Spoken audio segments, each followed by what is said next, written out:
What should you do with a girlfriend who constantly wants to break up? This is a question I've been asking myself for a long time.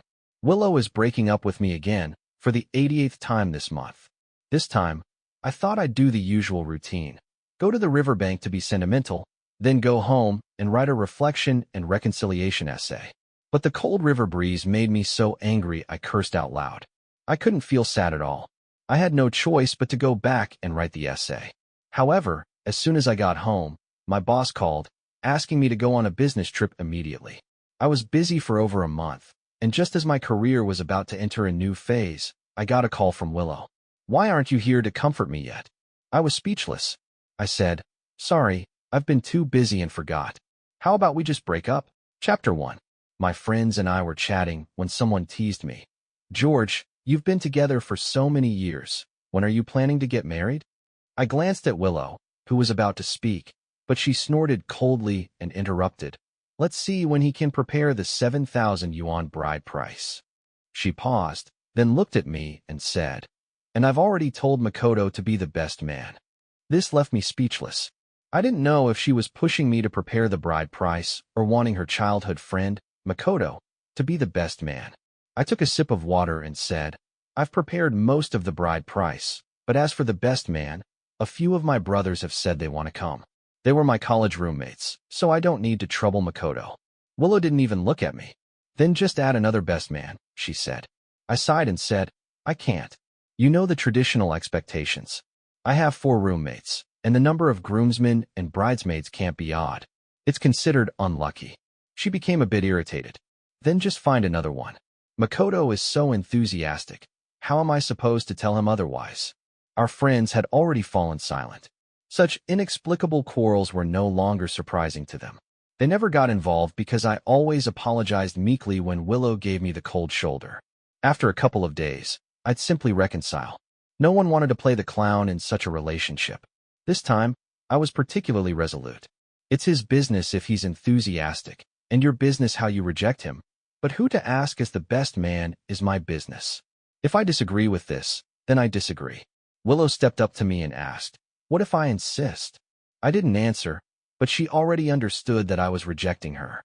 She angrily said, "Then let's break up, George. Don't contact me anymore." She slammed the door and left, leaving the remaining friends awkwardly stuck there. After I said a few words, everyone joked, "George is so confident. Willow can definitely be handled. Women, you just need to coax them a bit." Someone also said, "George, you shouldn't indulge women. I think you're spoiling her too much. The wedding date you initially picked seems ordinary. I'll ask my uncle to pick a date for you guys. He's quite knowledgeable. Those who choose dates through him have never divorced." I smiled, but didn't add anything else. I walked alone, pacing back and forth to clear my mind. My mind was full of all the little things that happened between Willow and me over the years.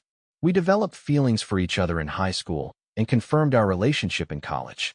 We endured a tough long-distance relationship and went through a lengthy cohabitation adjustment period. Every stage had its failures, and each time, I did my best to make up for it. I often asked myself, why is this? Does loving someone require being so submissive? Why should a man have to always appease a woman when she's angry? Why shouldn't a man argue rationally with a woman? Why can't love be about mutual compromise and support? Why can't love be about mutual understanding and tolerance? Love and reason are not contradictory. Loving someone doesn't mean unwillingness to reason, and loving someone doesn't mean you shouldn't reason. Loving someone doesn't mean you should always give a bride price, nor does it mean you absolutely must. But every time I decided to leave this person, another voice would emerge, asking me, "If you give up now, won't all these years of effort just become a joke?" So I grit my teeth and persisted, full of hope that I could move her, that we could really have a future together. Lost in thought, I passed by that river which I jokingly called the Forgiveness River, because every time Willow and I had a quarrel, I would come here alone to vent my repressed emotions and adjust my mindset. But today, it seemed especially cold. Before I could even feel the seasonal melancholy, goosebumps appeared. I quickly pulled up my coat and thought, forget it, I'll go home and be sad. Turning around, I saw a barbecue stall. It's funny, I frequent this stall too. Once after an argument with Willow, I came here and angrily ordered 50 skewers, but my heart was so blocked that I couldn't even eat them. The owner's skills have improved day by day. I had just come from a business dinner and was once again enticed by the aroma of grilled meat. This time, I didn't dare to order much, fearing a repeat of before, but after ordering 20 skewers, I found I could eat a bit more. Busy mouth, full stomach, my heart felt less empty. At that moment, I stood at my home door. I hesitated a bit. After cohabiting for so long, this small house was full of traces of our life together. But when I opened the door, seeing the entrance cluttered with boxes of cosmetics and luxury items from deliveries, as well as shoes filling the shoe cabinet but still scattered on the floor, my anger was much greater than the frustration from the breakup. She has always been like this, never treating my money as real money. Just because I advised her to be more frugal, she turned it around and rebutted me by saying that being in a relationship would lower her quality of life. Why does she have to be in a relationship with me, as if she were some rich heiress spending her own money? But in reality, to satisfy her, I wore no more than 8 outfits throughout the year, ate no more than 5 flavors, while she spent money extravagantly without ever caring about my quality of life. Anger burned away the sadness. After tidying up everything, I opened my phone to hide some posts, fearing that I might be unhappy seeing them later. Suddenly, I saw my boss tagging me in the group chat, offering some suggestions on my proposal.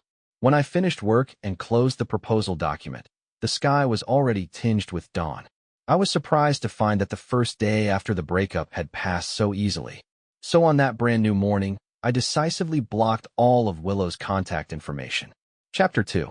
Willow still hadn't come back. I knew she was waiting for me to back down. I also thought that this time I would bend again. After all, it had become a habit. Bending for love didn't seem like such a disgraceful thing. But every time I picked up my phone, something more important would interrupt. Either I had to work on a proposal or deal with a client. Before I knew it, I hadn't contacted her for 8 or 9 days. Unconsciously, I had accomplished something I thought was absolutely impossible, and without the torturous emotions I had imagined. One morning during our early meeting, my supervisor said that this client was very important and needed us to send someone to stay there permanently after the project ended, which would take at least 1.5 years. We would come back without much thought. I raised my hand. He glanced at me and said, "Single people first." I immediately replied, "I'm single." The entire meeting room burst into laughter.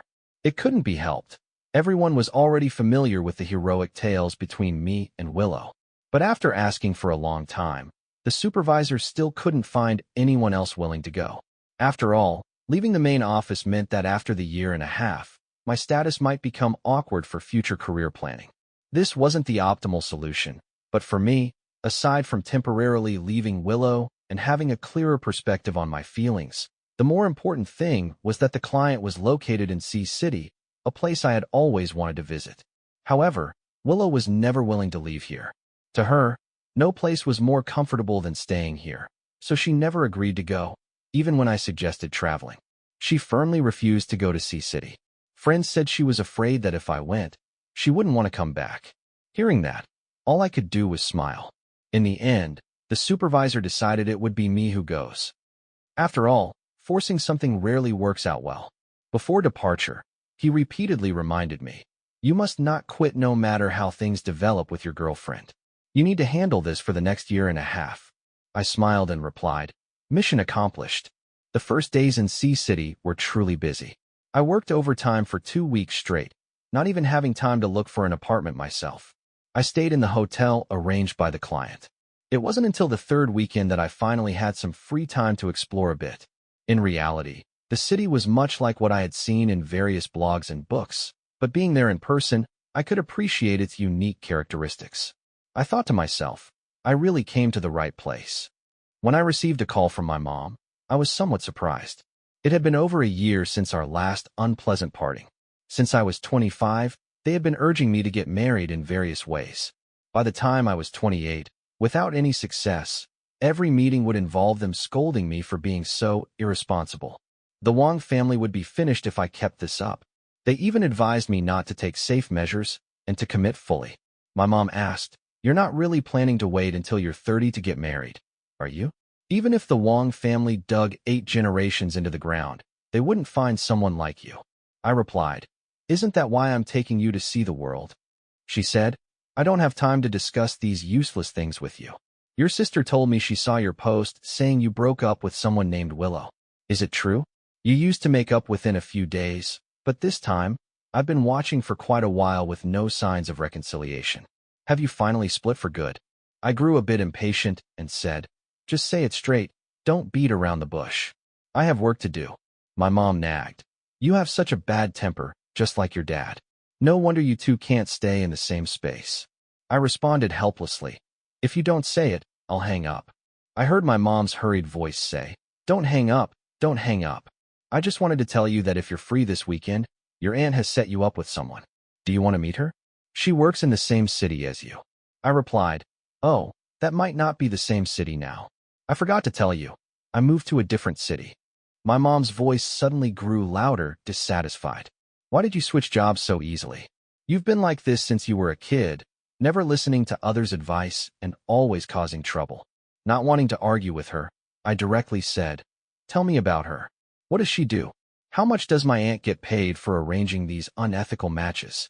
My mom, who had been very loud just a moment ago, stammered. She's the goddaughter of a friend who is a CEO. She works as a secretary and is really pretty. She's only 24 and has already bought a villa through her own efforts. Can your aunt still harm you? I was speechless. I didn't understand how she could say these things without any guilt. If she were standing in front of me right now, I'd definitely want to observe carefully whether her face was even slightly red. I laughed and said, are you sure about this? My mom replied, do you always have to talk in such a sarcastic way? Isn't it just that you weren't satisfied with the person your aunt introduced to you last year? Didn't she apologize to you? She really didn't know about that person. Otherwise, why would she introduce him to you? I was too tired to argue. Since she didn't know the situation, why did she have to introduce someone? My aunt introduced me to a girl, and I didn't agree, but she insisted I add her on WeChat. I was too tired to talk nonsense with my aunt, so I just added her. When I told her that I was introduced by an acquaintance, she replied, 300 for one time. What? I was shocked. Arranged dates had turned into dealing with a prostitute. To make sure I hadn't added the wrong person, I asked, on the blind date introduced by Aunt Lee? The other person replied in a panic, sorry, hello, I'm Maria. I was speechless. I had already lost the desire to continue the conversation. Chapter 3. I didn't expect the old habits to resurface again this year. I said, let my aunt shut up. If I see her doing such immoral things again, I'll beat her to death when I go back for the new year. My mom replied, you really are an ungrateful kid. The moment I hung up the phone, everything around me felt quiet. I had never realized how wonderful a peaceful environment could be. I efficiently revised a proposal and threw it into the workgroup chat. The praise from the client team's reaction emojis made me feel a bit elated. I posted on my moments. Another day, thriving like a fish in water. Although I've always had good relationships with people, I didn't expect this time to receive such enthusiastic responses. Many friends left comments below, saying, George is really a career-oriented guy now. Haven't heard from you in a week. Turns out you've been working from home. Others commented, still working? Your city gate must be under siege, didn't you know? And some said, why haven't you deleted your last breakup post? Haven't you reconciled yet? Didn't you prepare enough surprises this time? Your strategists, you don't care at all, huh? I replied to each one, I've been on a business trip lately. Let's catch up when I get back. My heart's gate is like the city gate, completely empty, not reconciled. Just as I finished replying, my phone rang. It was Martin, a male friend who usually gets along well with Willow and often dines with us. He asked, buddy, where have you been enjoying yourself lately? I replied, working, I've been pretty busy. He paused for a moment and then quietly said, have you gone on a business trip? I stopped by your house the other day and knocked on your door, but you weren't home. I said, yeah, I've been out of town. Do you need something? He quickly replied, no, it's just been a while since we last met. I wanted to invite you out for dinner. I said, then wait until I get back from my business trip and I'll invite you. He said, all right. Just as I was about to hang up, I heard him say, have you heard about Willow and Makoto recently? I honestly replied, not really. I've been really busy lately. I didn't want to engage further, but Martin continued on his own. He said, recently, Makoto has been very high profile with Willow. They've been going in and out together to various gatherings. I heard Makoto even gave Willow a big diamond ring the day before yesterday. Everyone is speculating if they're getting together. Willow hasn't given any hints, so we all assume she's still waiting for you to apologize. I suddenly laughed and, taking advantage of the silence, retorted, "What did I do wrong?" He paused for a moment and said, "Wasn't it always you who apologized first each time?" I laughed and said, "I apologized because I still cared. What if I didn't care at all?" I heard a loud door slamming on the other end, followed by Willow's best friend calling out, "Willow." The guy awkwardly hung up the phone. Chapter 4. In reality, I knew Willow was with him the moment he started talking. We've been together for so long that I was already familiar with everyone's personalities around me. This guy and I have known each other for so long. He's very straightforward and never hesitates to speak his mind. But today, from the moment he started, it was as if something had frozen him in place. Every sentence was awkward, making it easy to notice something was different. After a long while, that guy sent me a lengthy text message, first apologizing for his sudden behavior today, then talking about Willow and Makoto, and finally saying, "Willow must regret it. She stayed at my place and my girlfriend's place for 3 days. I found her too annoying, so I agreed to help her out. She might not like Makoto, but honestly, I've always felt sorry for you, George. You need to pull yourself together and be happy. Let's grab a drink together sometime." Martin is a righteous person. I even wondered if he was intentionally acting strange to make me notice, but none of that mattered. What mattered was that I actually felt quite happy right now. By the afternoon, my phone showed the first blocked call. It was from Willow. Now on my blacklist, it's funny. I've been away for almost a month, and this was the first time Willow called me after her attempts to probe through friends failed. I suddenly felt that the past 10 years were truly filled with things not worth it. Then a text from an unknown number appeared, saying, "George, where did you put my suitcase?" George. Oh, George. This is the woman you've loved for 10 years. In front of you, she always remains so aloof. Even when she wants to give you a hint, she's so haughty. I didn't reply to that message, but after the evening meeting ended, I carelessly answered the call. I heard Willow's familiar voice on the other end, her cool tone mixed with a hint of anxiety. She asked, "Where are you?" I replied, "At work." She asked, "Why did you block me?" I answered, "Because we broke up." Her voice raised a bit as she asked, "You broke up and then blocked me? Why didn't you block me the other times when we broke up so many times before?" I calmly retorted, "How do you know I didn't block you before? After we broke up, when did you ever call me? Every time. Wasn't it me apologizing and asking to reconcile?" She asked again, "Where are you?" It was just quitting time, and colleagues were greeting me, saying they were leaving first. I got distracted and greeted them, not noticing the silence on the phone. After a long while, I realized the call was still connected, so I whispered, "Hello." She said, "This is the first time you've ignored me for someone else." There was no way to argue, or even needed to argue. She asked, "Did you go to Sea City?" I heard someone speaking with that accent just now. It's not a secret that can't be spoken about. If she went to my company, she'd know. So I openly admitted, "Yes, I'm here on a business trip this time." Her voice was noticeably downcast. She said, "You never used to go on business trips. You said if you go, no one will take care of me. You always put me first." I couldn't help but laugh and cry at the same time. A wave of indescribable emotions surged through me.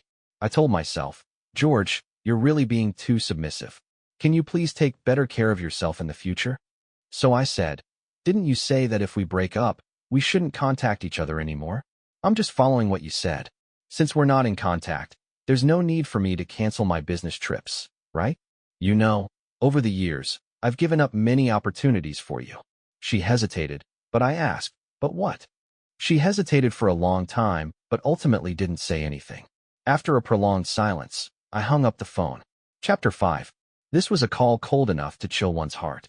She clearly sensed my departure, yet couldn't utter a single word of pleading. Fortunately, during the long passage of time, I had already mentally prepared myself, or rather, my battered heart had fully hardened. I wasn't sad anymore. I just felt relieved. I hoped that all the past could end with this one call. On the day I rented an apartment in Sea City, I invited my usual workmates to a housewarming gathering. As our group laughed and chatted while leaving the company, someone outside caught my eye. A colleague joked. I've never seen such a beautiful woman in this building. Following their gestures, I looked over and saw Willow standing among the crowd. I hadn't seen her for about a month. Since we graduated from college and ended our long-distance relationship, we had never been apart for so long. So long that I felt it wasn't a big deal. She slowly walked towards me, her eyes cast downward. The colleagues around us glanced at us with a hint of gossip, and someone tactfully said, "Looks like George is busy tonight. Maybe we'll get together another day." It was the first time I felt that people being too considerate wasn't a good thing. But Willow clearly didn't think so. She shyly said goodbye to my colleagues. Only after everyone had left did she ask, "George, why haven't you come to comfort me yet?" At that moment, I felt all the blood in my body freeze. I had exhausted all my strength to support such a selfish and willful lover.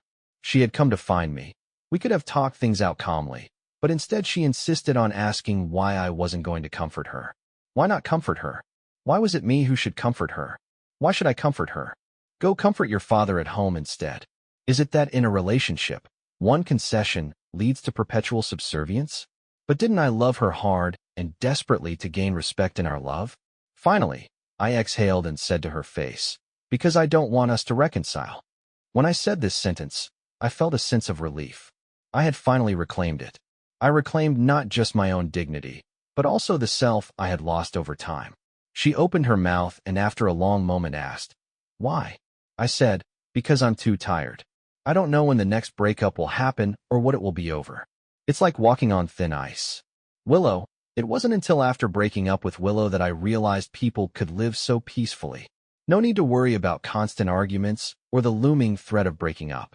The center and focus of life are always on oneself. You can control everything. This feeling is truly wonderful. Willow pursed her lips and asked me, "Don't you love me anymore?" Willow was a head shorter than me. When she talked to me, she always looked up at me with disdain, her eyes full of contempt, acting like she was in charge. However, this time, she pitifully lowered her gaze, not daring to meet my eyes. 10 years, George. You used the entire decade to make this proud woman lower her head. I said calmly. Probably because I don't love you anymore. She came up to grab my sleeve, slightly agitated, but I pushed her away. Her posture hurt me, and her eyes were filled with sadness. She said, "You pushed me." I sighed and said, "Do you remember how I used to seek reconciliation with you every time?" Willow was a very proud person, and she had been pampered since childhood. Back then, I pursued her. It seemed like our destiny was scripted from that moment on. When she threw a tantrum, I laughed. When she argued, I soothed her. When she ran away, I chased after her. Countless times, she threatened to break up over the smallest things. Even once when she watched a short video and asked me questions, if I didn't answer as she wanted, she would threaten to break up. At this stage, I could no longer think about the past in detail, otherwise I would always feel like I was under a curse or had lost my mind. When she heard me mention this, she first froze for a moment, then remained silent for a long time. Yes, she probably understood that it wasn't very dignified. I said, "Miss Liu, before asking someone a question, you should ask yourself first." She asked, "What do you mean?" I said, "Before asking me if I love you, ask yourself if you've ever loved me." She was left standing there as I strode forward without looking back. Chapter 6. Many things only become apparent when you boldly act on them. You realize there's a whole new world behind them. For example, discovering how good it feels to leave Willow far behind. Since then, nothing could stop me anymore. No matter where she appeared, it no longer affected me. For instance, at the negotiation table, for some reason, Willow suddenly became the client's representative, knowing nothing about new energy. She relied on her family connections to join a small to medium-sized energy company and then accompanied Chairman Wu to negotiate business with my client. As the product provider, I was naturally seated at the table, primarily responsible for answering customer inquiries. Willow asked many questions about the products, forcing me to devote 100% of my energy to dealing with her. That day, the meeting ended at 6 in the evening. Willow stood up with a smile and said, "Thank you all for your hard work today. Chairman Wu has ordered meals downstairs. Let's have something simple." My client, Manager Han, immediately said, "No need for that today. Chairman Wu and Miss Liu are here, so it should still be my treat. Chairman Wu is hosting. I'll pay the bill."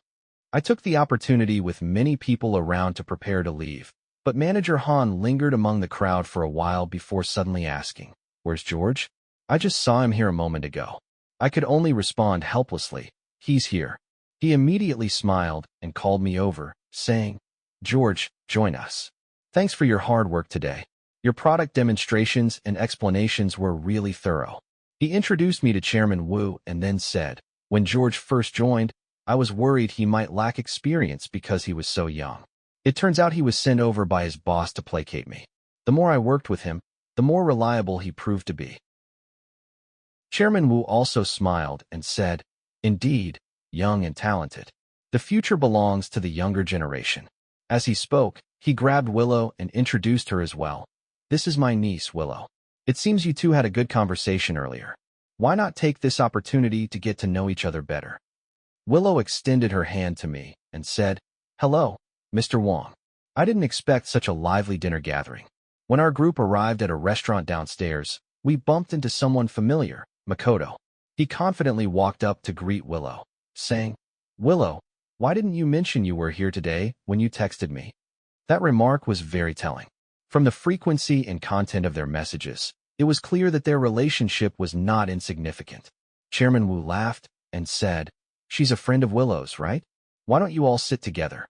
Makoto immediately nodded and walked forward, grabbing Willow's shoulder in a possessive manner, saying, "Sure, thank you." A colleague standing next to me said, "Is he staking his claim? Doing this in a professional setting is really stupid." Willow looked a bit flustered and didn't join in. She glanced back at us. Our group blocked the entrance, making it a bit of a spectacle. Manager Han quickly invited us to go inside. I excused myself to go to the restroom, returning only when the dishes started being served. As soon as I walked in, I heard Makoto say, "Willow and I aren't in that kind of relationship. Don't get the wrong idea. She has a boyfriend." Unexpectedly, one of my brilliant colleagues chimed in, "Her boyfriend must be really unlucky, ah." I saw Manager Han rub his forehead helplessly and asked, "Why are you here today? Normally you don't attend these dinners, right?" I realized that the colleague who was standing at the entrance earlier was a strong-built man. One of those colleagues known for sharp-tongued remarks that even made the boss uneasy. He remained unfazed and said, "I came to eat. The meeting ran over time, so I came for the meal." Manager Han sighed and introduced him. "Chairman Wu, Miss Liu, this is our design director for the entire service line, David." Makoto sarcastically said, "I didn't expect it. Manager Han, your design director is quite a big guy. He looks like he just came back from a construction site. Is design a physically demanding job here?" Chapter 7. Manager Han simply rolled his eyes and then showed a sympathetic expression. It took me 10 minutes to realize who he was showing sympathy for. I heard David say, "You look so weak. My large build comes from working out. You must be overindulging yourself. It's a pity. Lifting weights can make you physically stronger, but it doesn't improve your brain. Otherwise, I would suggest you give it a try. Ever since you walked in, I wanted to ask, who are you? What are you doing here with that appearance? You look like a bum. Who would invite someone like you to a business dinner and then coincidentally run into Willow? If you're claiming to be Miss Liu's boyfriend, I can still consider you a simp. You have no real relationship. What are you bragging about? You don't even deserve to be a simp." Makoto was left speechless, too angry to respond, while everyone at the table struggled to hold back their laughter. After saying all that, he somehow found time to drink 3 bowls of soup and eat 5 plates of rice. Then he turned to his boss and said, "Manager Han, that question I just asked is particularly important. From now on, leave this mess to you. Make sure you get the answers. This determines which companies we need to blacklist next." He grabbed his coat with one hand and patted my arm with the other, saying, "All right, everyone, we'll take our leave first. Enjoy your meal." For some reason, I instinctively followed him. He lives in the same neighborhood as me. It's very close to our company, and most of our colleagues rent nearby. Throughout the journey, I was trying to figure out how to tell this guy that Willow was my ex-girlfriend. Today, he had so gallantly clashed with Makoto and even saved me from trouble when he left, and I couldn't bear to deceive him.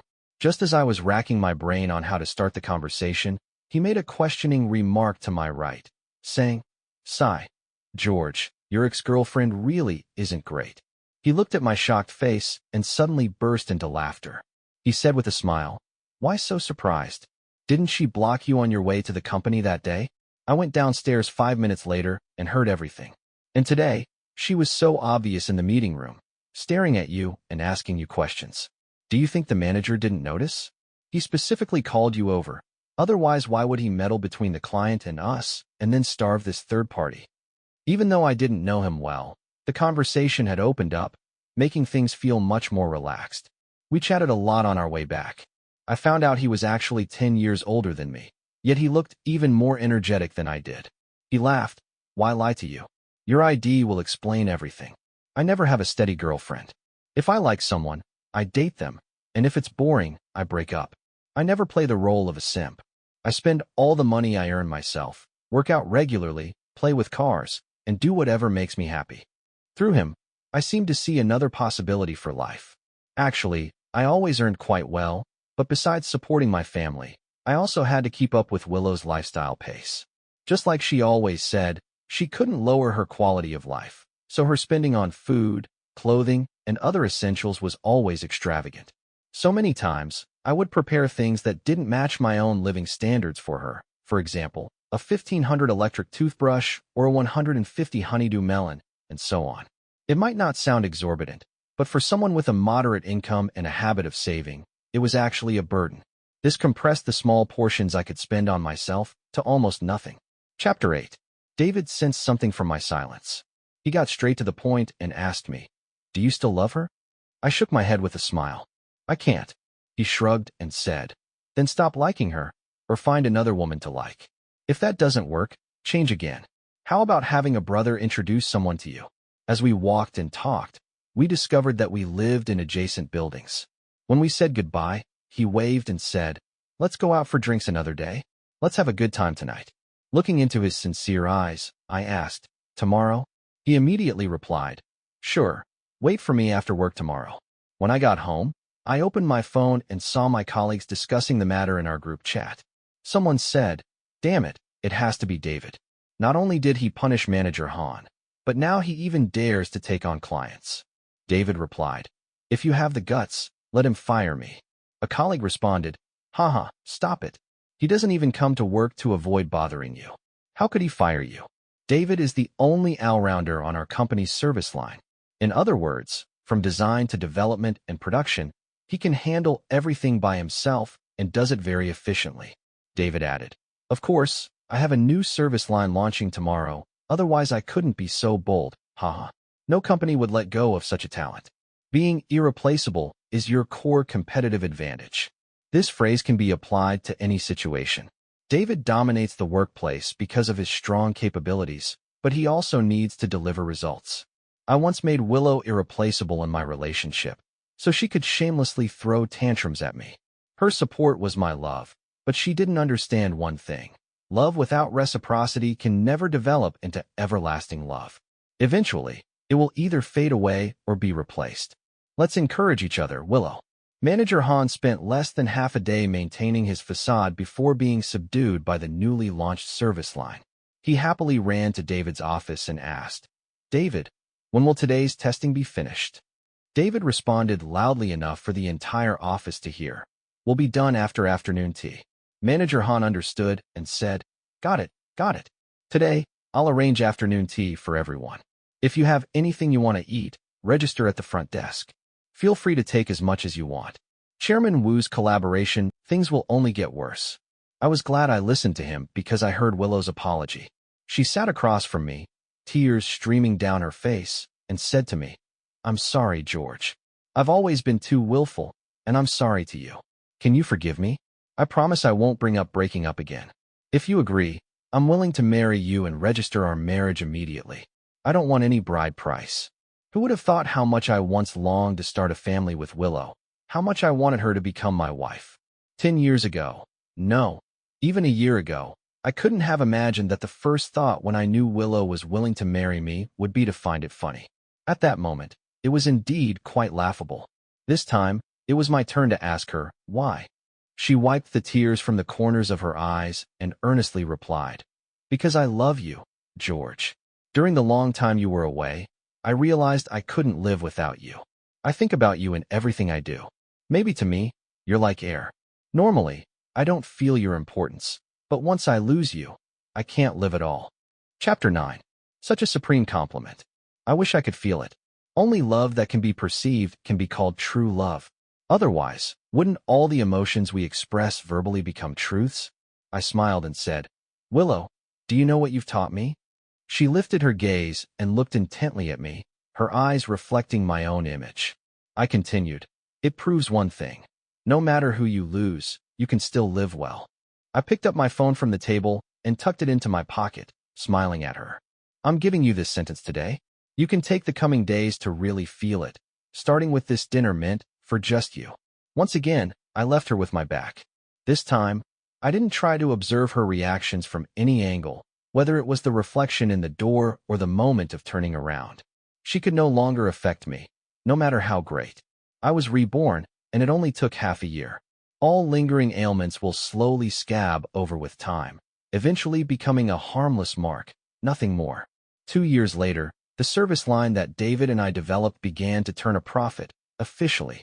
Every minute, commissions were being recorded. During a work break, he asked me, do you want to go to the gym this afternoon? I'll bring a few girls to train with us.